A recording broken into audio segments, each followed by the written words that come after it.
afternoon, Jester. So, how are you? Kumusta ka? Okay lang. Okay, so, it's nice to see you again for our next session. So, for today's session, we will focus on listening. So, before we begin, kindly lead us our prayer. Salamat po sa pag-class po. Nagpasarap po sa pang-araw-araw na gabay po sa amin. Sa tapos po maayos po from class po namin at ito po sa po na best po isa ngayong araw po namin ito po yun namin dala sa boss Mang Jesus Christ, Amen.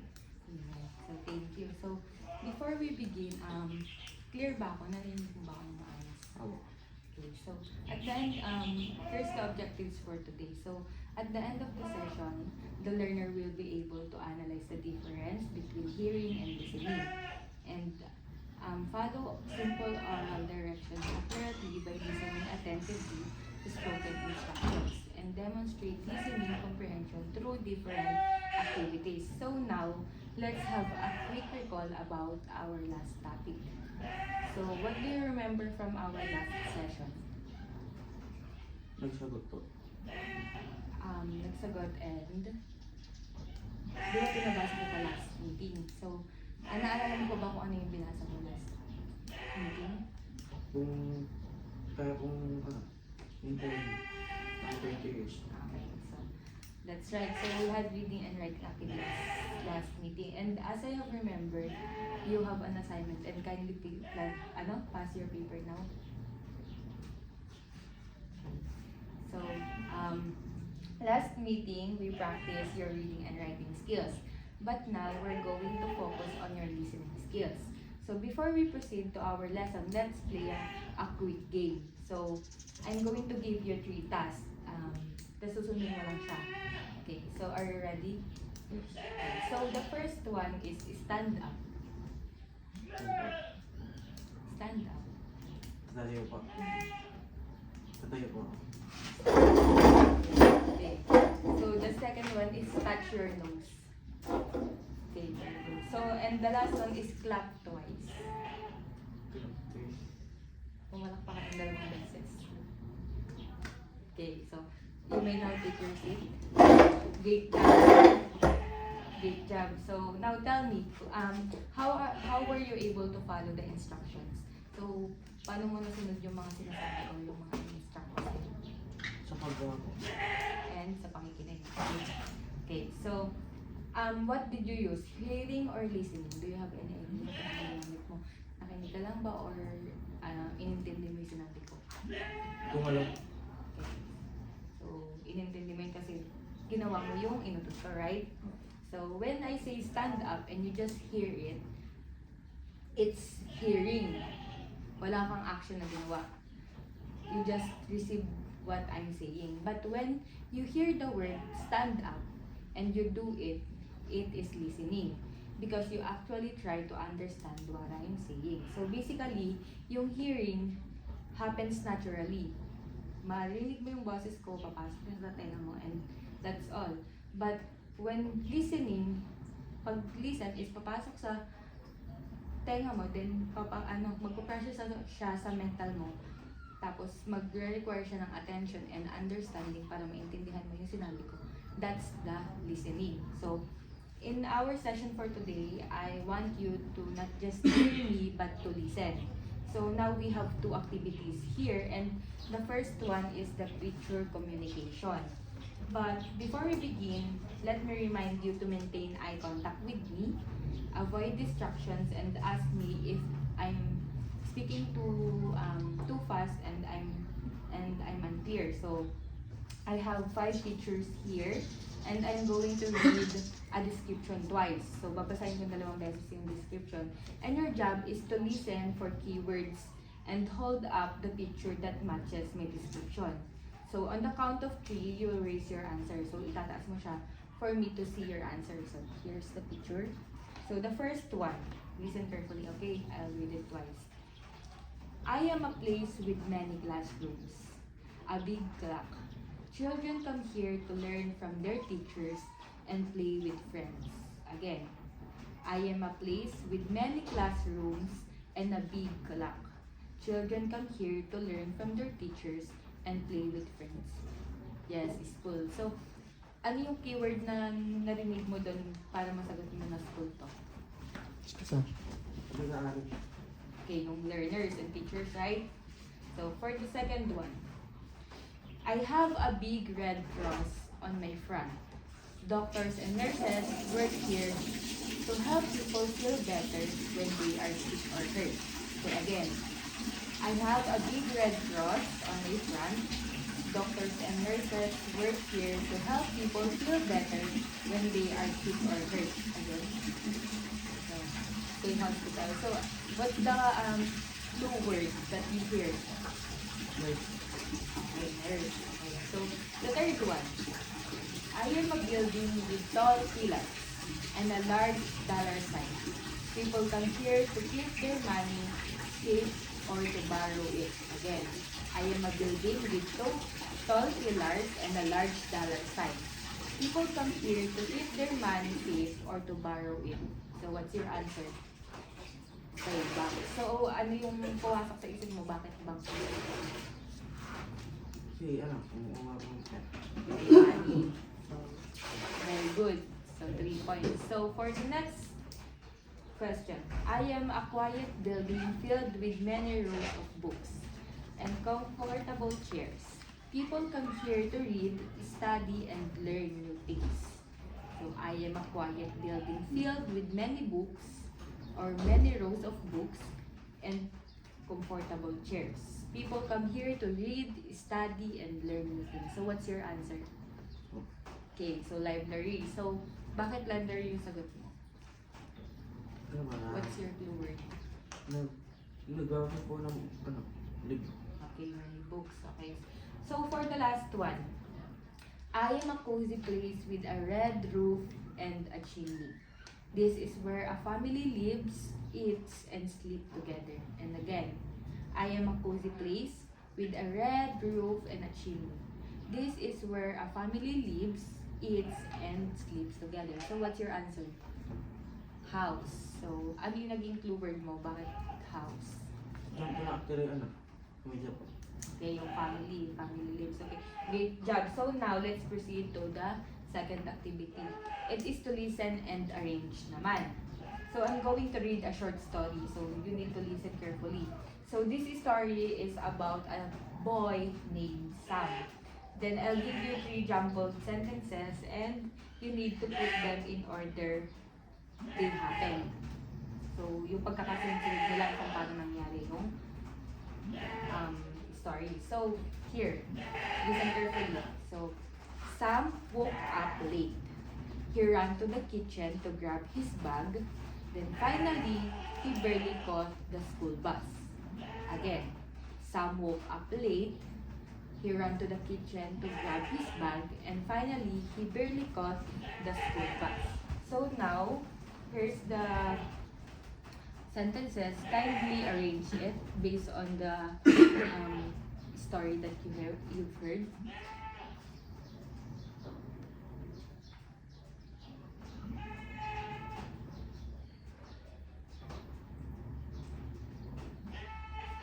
Okay, kindly read what's your answer. Sam woke up late. Okay, very good. Sam grabbed his bag. Okay. Sam caught the bag. Ay, the bus. Okay, very good. So you arrange it very well because you listen carefully to my story. So now, it's time to check your understanding of our lesson. So what is the difference between hearing and listening? Based on what I've said earlier. So what is the difference between hearing and listening?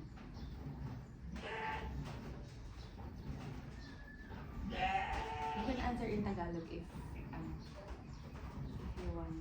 So ano yung pagkakaiba ng hearing and listening? But based sa in-explain ko kanina. Yung listening po ano, pagka-intindi.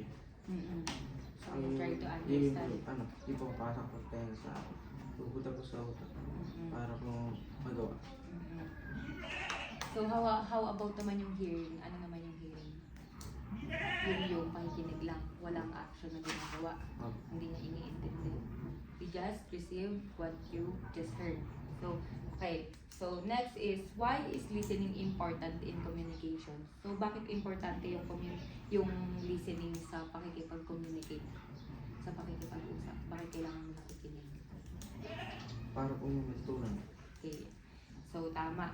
So, you need to listen for you to learn and for you to able to communicate with other people. So, very good. So, I think you're now ready for our oral direction. So, now here's your other paper. So, now, take 1/2 sheet of paper and I will read 5 instructions. Just focus, okay? After ko ma-finish yung sentence, tsaka mo siya gagawin. And I'll read it twice. So, first, draw a big circle in the center of your paper. So, draw a big circle in the center of your paper.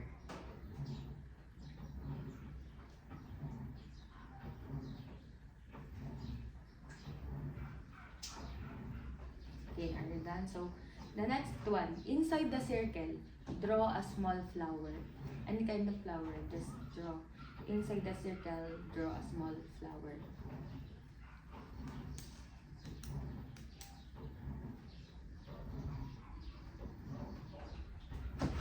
Okay, next is above the circle, draw is 3 small clouds. Opo. Above the circle, draw 3 small clouds. Ulap. Sa taas mo. Above, yes. It depends on your understanding. So above the circle, draw 3 small clouds.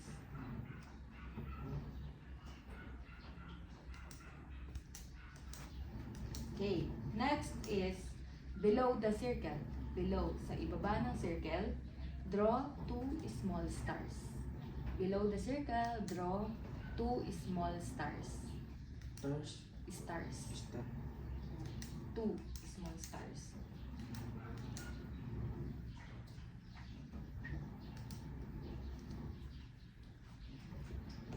And the last one, at the bottom of the paper, write your name. Just your name. Yes. At the bottom of the paper. So, where's the bottom? Ay, sa labas po ng ano, bilog. At the bottom. Where's the bottom of your paper? Okay, so write your name. Huwag ka ma-pressure, it's okay. It's just quiz.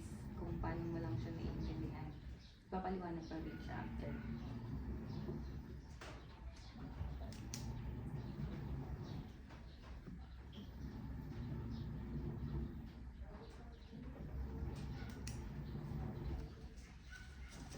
Okay, now let's check.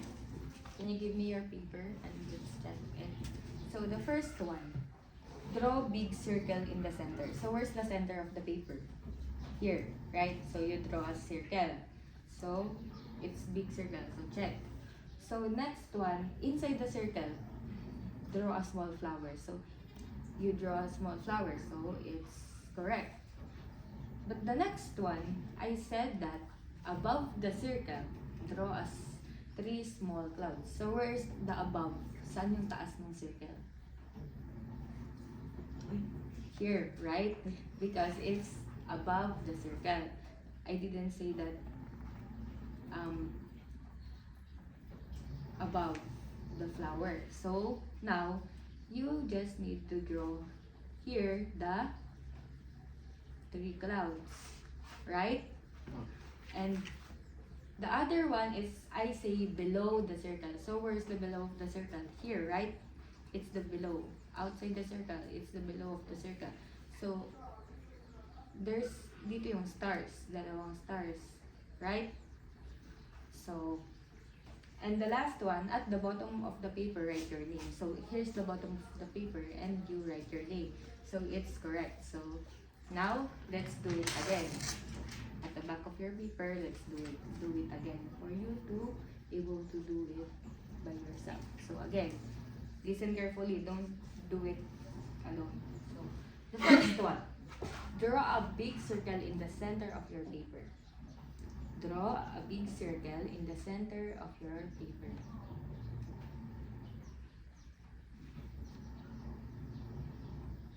Okay. The next one, inside the circle, draw a small flower. Small flower.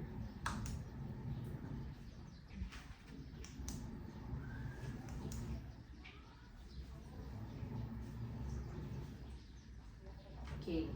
And above the circle, draw 3 small clouds. Above the circle, draw 3 small clouds. Tatlo po. Yes, 3 small clouds.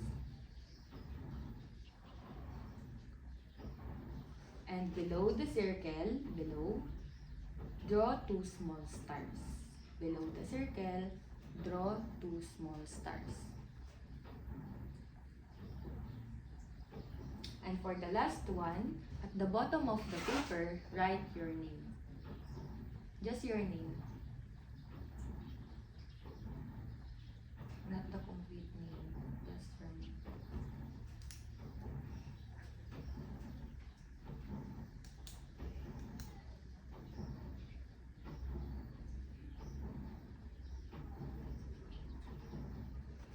Okay, now let's check. So, you put the big circle here. Inside the circle is the small flower.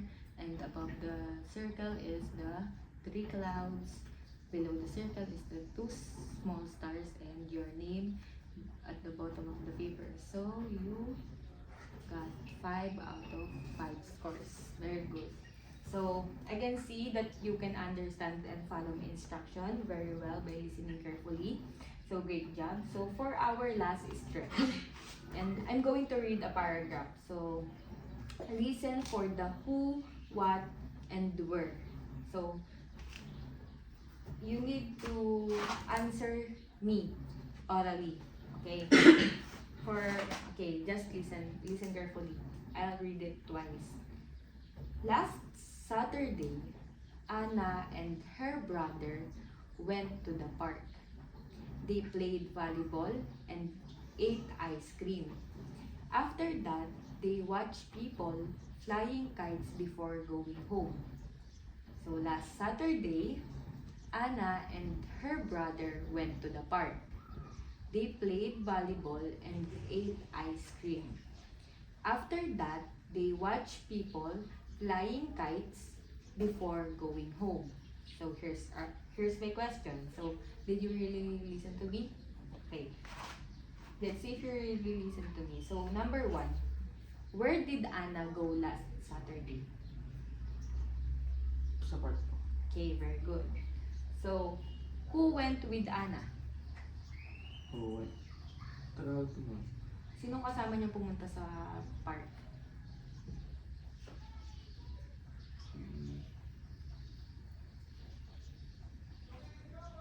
Pwede mo kayo ulit. Last Saturday, Anna and her brother went to the park. They played volleyball and ate ice cream. After that, they watched people flying kites before going home. Okay, now, number 2, who went with Anna? Ano po? Kapatid ko po.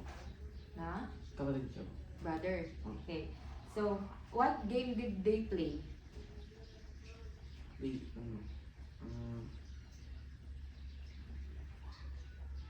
Ano yung nilaro nila? Yes, before sila kumain ng ice cream. What did they play? They play what?